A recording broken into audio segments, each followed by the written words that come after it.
Olá, tudo bem? Mais uma vez, seja bem-vindo ao curso Descomplicando as Escrituras. Hoje a gente vai para a nossa última disciplina da primeira parte, Introdução ao Trivium, que é a retórica. Então, nós já passamos pela lógica, vimos que a lógica ela trata da coisa como ela é, da realidade tal como ela se apresenta. Nós vimos também a gramática, a importância da gramática, nesse trívio, né, nesse conjunto de três disciplinas. E por que é importante a gramática? Quando fala em gramática, nós vamos logo pensar na gramática da língua portuguesa, a nossa gramática, o que tem algum sentido. Mas quando eu falo de gramática no sentido de trívio, e aí eu vou já fazer uma breve introdução sobre a importância dessas disciplinas, a gramática diz respeito não somente à nossa língua em si, mas à língua hebraica, para essa época, né, na Idade Medieval, a língua hebraica, a língua grega e o latim. Então era importante estudar essas três línguas, a gramática desses três idiomas. E esse trívio, junto com o quadrívio, ele era importante para você ter uma boa base para então ingressar numa universidade. Caso contrário, você não ingressaria numa universidade na época medieval. Então isso era formação de base. Então veja como que era a formação de base na Idade Média. Para se ingressar na universidade, havia-se a necessidade de entender bem o hebraico, entender bem o grego e entender bem o latim, compreender as regras que regem esses idiomas, ou seja, a gramática dessas línguas. Então, isso dava uma boa base para você, então, entrar no estudo da teologia e da filosofia, né? Então, veja qual é a importância. Às vezes, você pode se questionar, poxa, mas eu já vi um curso de introdução à interpretação bíblica com fulano, com cicrano, com beltrano, mas eu nunca ouvi falar nesse trívio. Então, veja a importância que é nós conhecermos essa língua. Por quê? Porque a Bíblia foi escrita no aramaico e hebraico a sua maior parte, aramaico alguns trechos ali de Daniel, foi escrita em grego também, que é o idioma falado ali desde o século III a.C. até mais ou menos ali o quarto, quinto século, depois começou o latim a dominar como um idioma falado, né? Então, é importante conhecer as regras dessas línguas, porque foram nessas línguas que a Bíblia foi escrita. Então, se eu não entender a gramática da língua hebraica, não entender a gramática da língua grega, vai ser difícil fazer uma boa interpretação bíblica, o que não significa que no tema essencial, na centralidade temática da Bíblia, que é a, a salvação por meio, a salvação do homem por meio da obra de Cristo, ou a redenção do homem por meio da obra de Cristo, qualquer um que vai ler a Bíblia nas suas diversas traduções vai ler e vai entender. Quando se fala de interpretação bíblica, algo mais profundo, algo mais denso, há necessidade de dominar esses idiomas para entender alguns textos.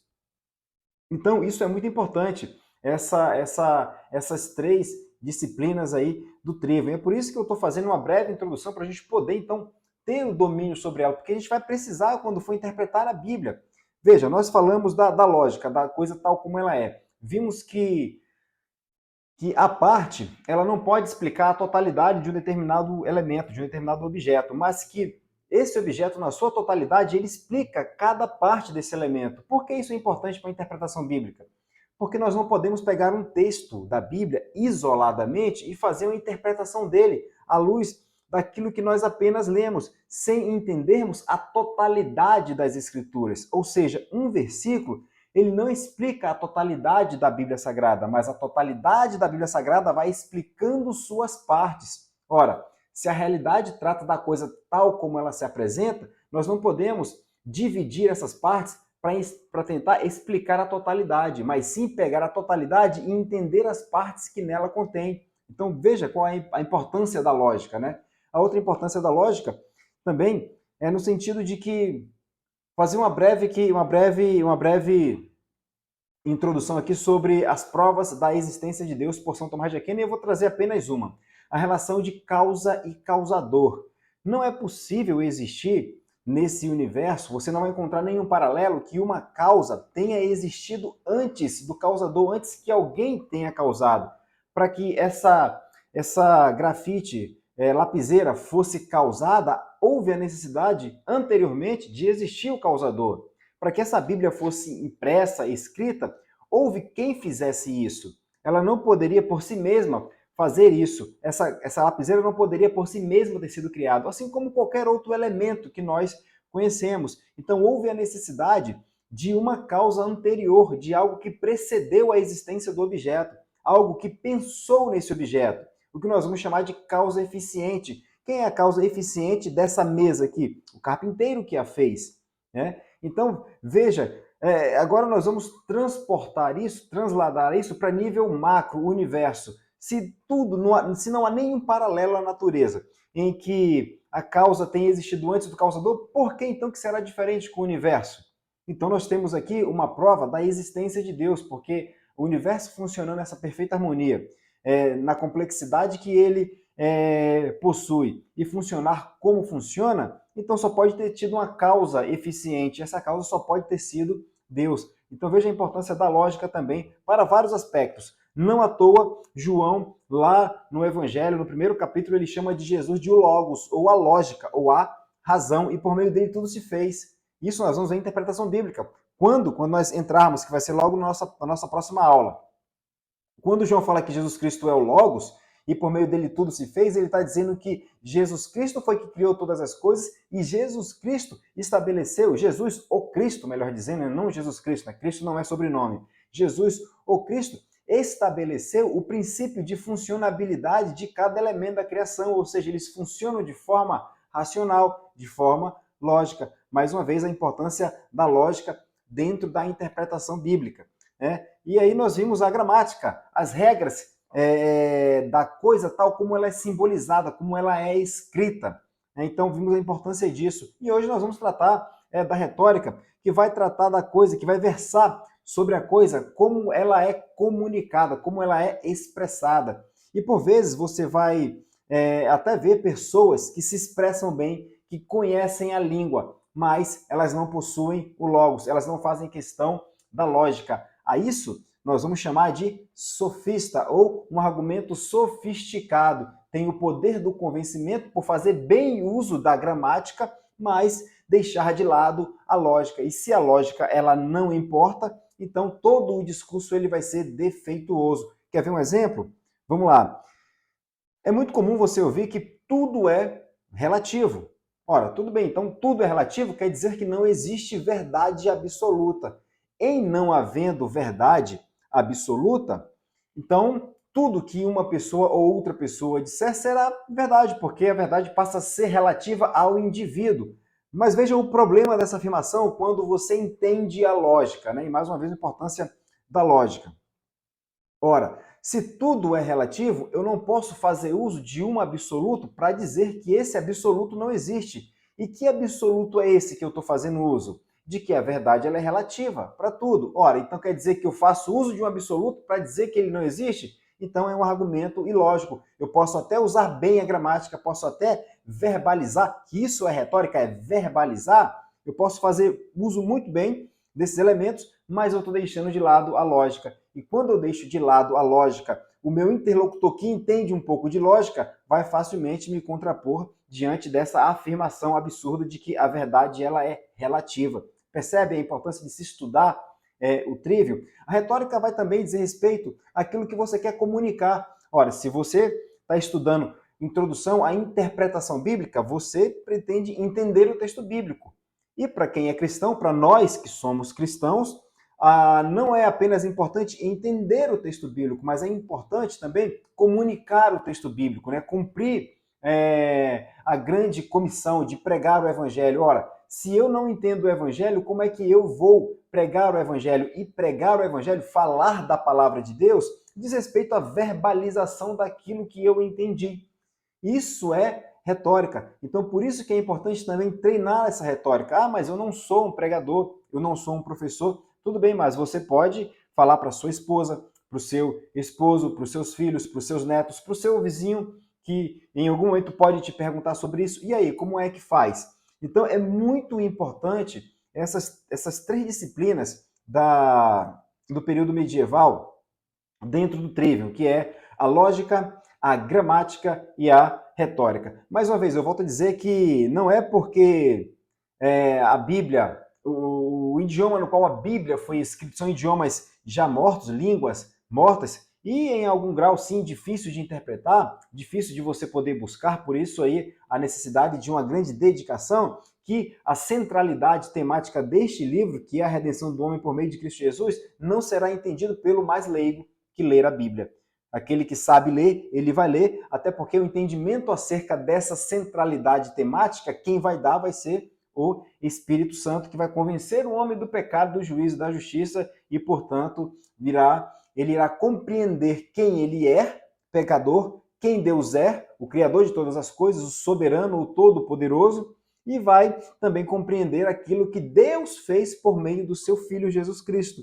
Então veja que a centralidade temática da Bíblia será compreendida facilmente, até por quem não sabe ler, quando alguém vai ler a Bíblia sobre esses textos. Mas quando nós vamos nos aprofundar acerca das doutrinas bíblicas, aí há a necessidade de um domínio do idioma que foi escrito a Bíblia, há uma necessidade do domínio da gramática, e quando eu domino a gramática, quando eu entendo a lógica, a minha retórica vai ficar mais fácil, porque estou falando de verdades. Eu não preciso elocubrar, eu não preciso procurar palavras fora de um contexto racional. Por quê? Porque eu já tenho uma verdade, e essa verdade que eu compreendi por meio da revelação do Espírito Santo, e a revelação do Espírito Santo, na verdade, é o convencimento, porque tudo que, quando nós falamos de revelação, e aí é uma confusão que se fazem também, de que o Espírito Santo me revelou algo. Não. Tudo que foi revelado já está aqui, na Bíblia Sagrada, né? Então está aqui a revelação de Deus. O que nós temos do Espírito Santo é uma iluminação. É ele nos convencendo acerca do pecado, do juízo e da justiça,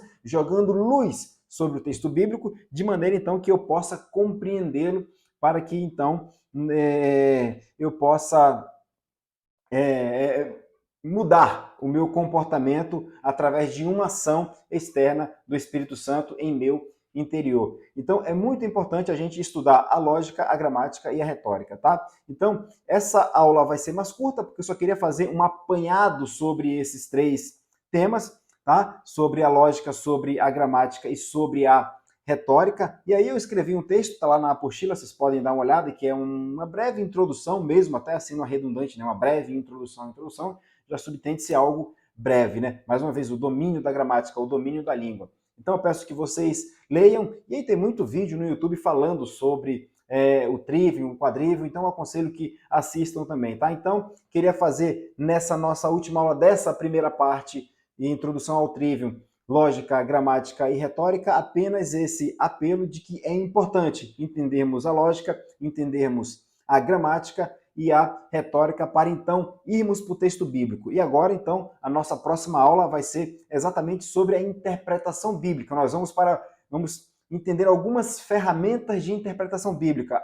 algumas que nós não podemos abrir mão de jeito nenhum, algumas verdades que nós, de forma alguma, podemos abrir mão delas, que vai ajudar muito na nossa interpretação do texto bíblico. Então, nós vamos ver as ferramentas, nós vamos ver a palavra dentro de uma frase, nós vamos ver a frase dentro de um texto, o texto dentro de um contexto maior, esse contexto maior dentro de um livro. Então, tudo isso nós vamos aprender, vamos entender, diferenciar o que é etimologia de campo semântico. Uma coisa é etimologia, que é essencial, é fundamental para interpretar qualquer texto. Outra coisa é o campo semântico, né? Que vai partir desse conceito etimológico, né? Mas o campo semântico dessa palavra, né? Por exemplo, a palavra mundo é usada na Bíblia diversas vezes no Novo Testamento em grego, que é a palavra cosmos.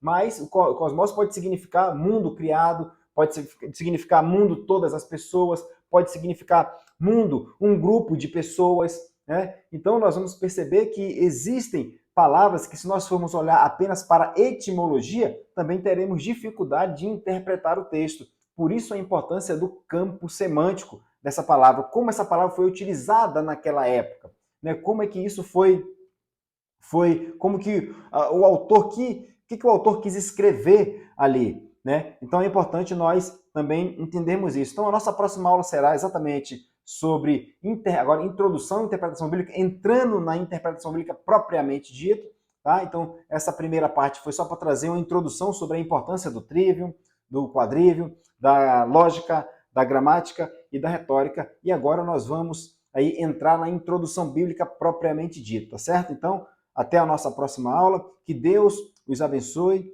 e fiquem na santa e gloriosa paz do nosso Senhor e Salvador Jesus Cristo.